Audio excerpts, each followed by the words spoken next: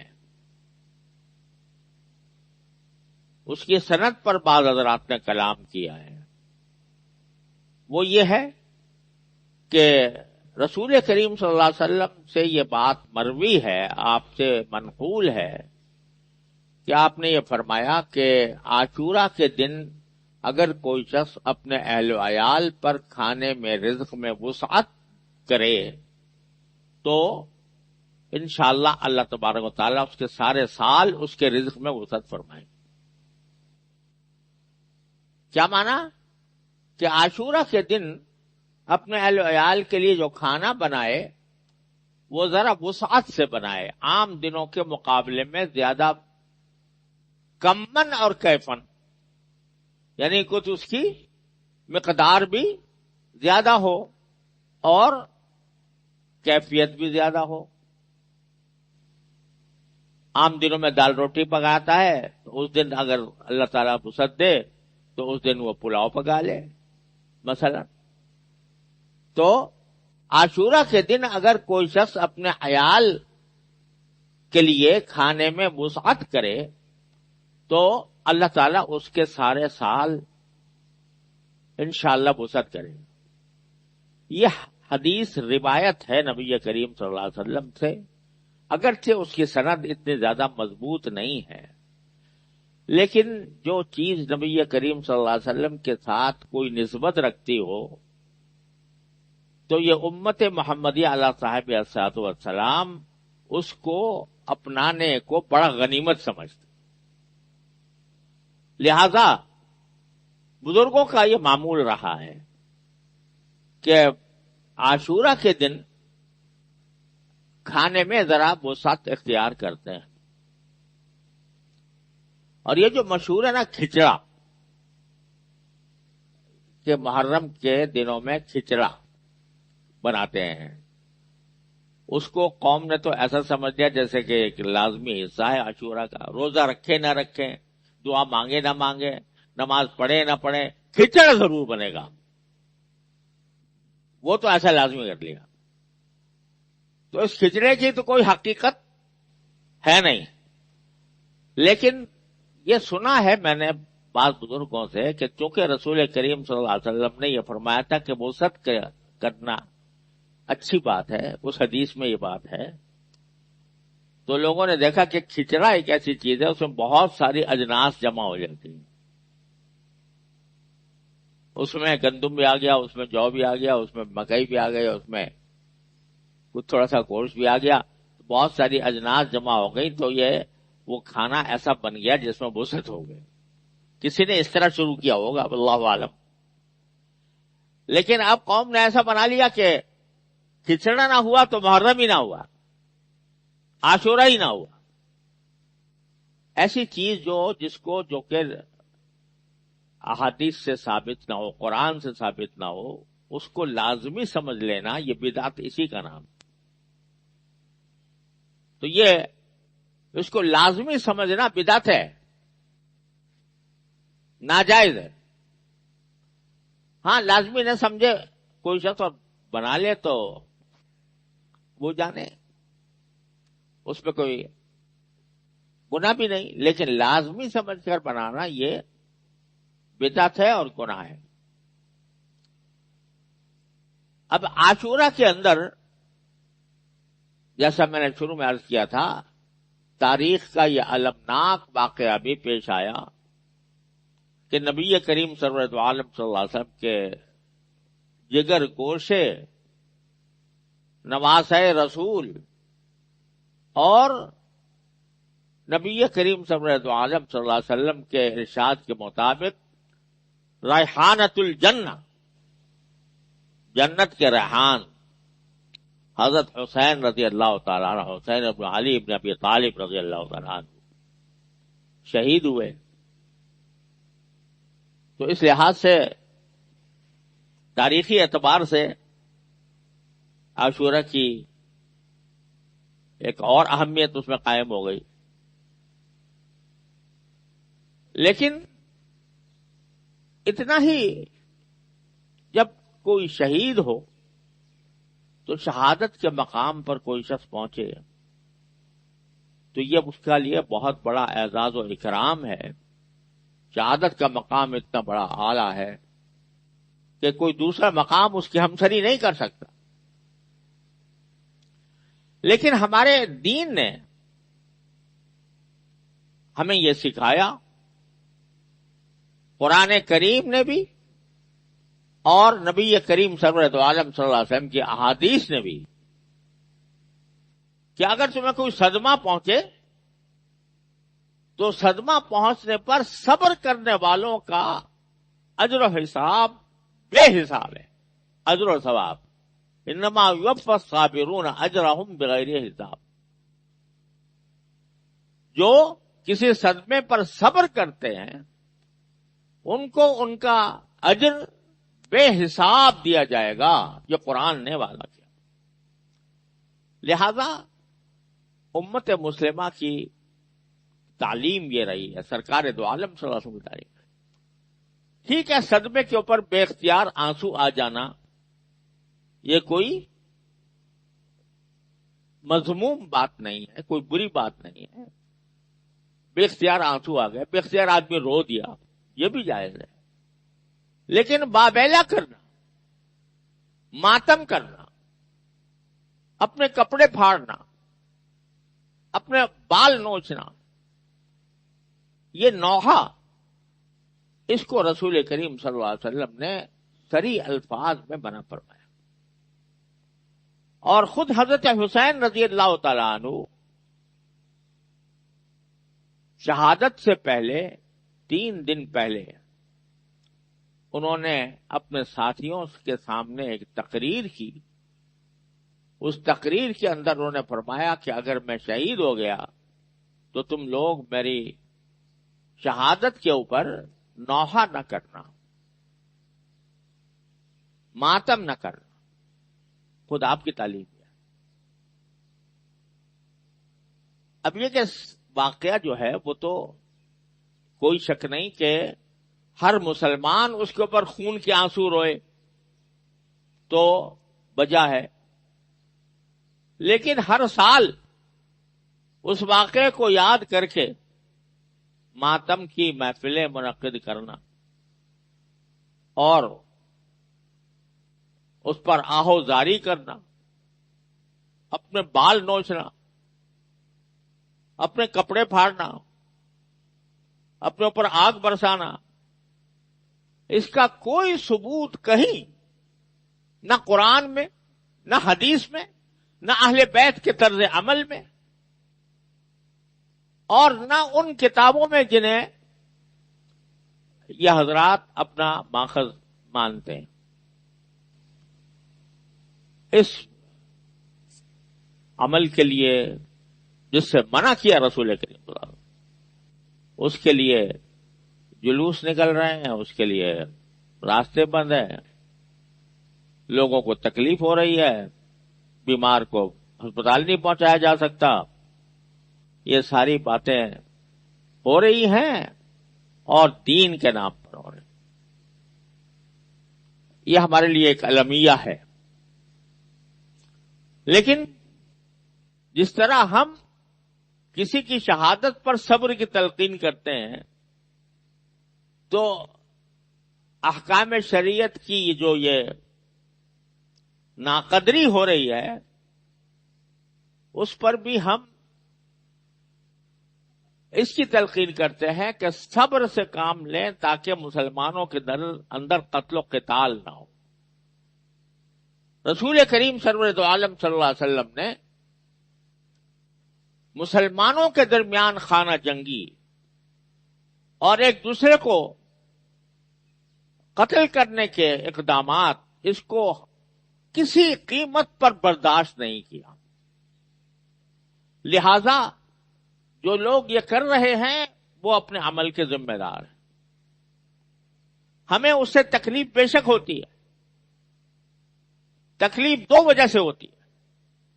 ایک اس وجہ سے ہوتی ہے کہ شریعت کے خلاف کھلا کارروائیاں ہو رہی ہیں.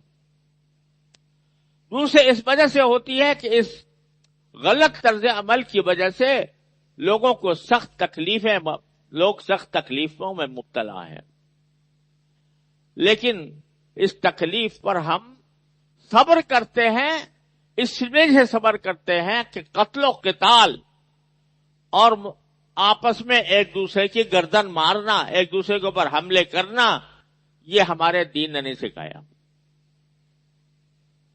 لہذا ہم صبر کرتے ہیں اور صبر کی خود بھی صبر کرتے ہیں، دوسروں کو صبر کی تلقین بھی کرتے ہیں۔ بہرحال جو ہر شخص اپنے عمل کا ذمہ دار ہے، ہمیں تو جو احکام بتائے گئے ہیں، عاشورہ کے روزے کے احکام، عاشورہ کے اندر عبادتوں کے احکام، اس پر عمل کرنا ہے۔ اللہ تعالی ہم سب کو اس کی توفیق عطا فرمائے۔ وآخر دعوانا الحمدللہ۔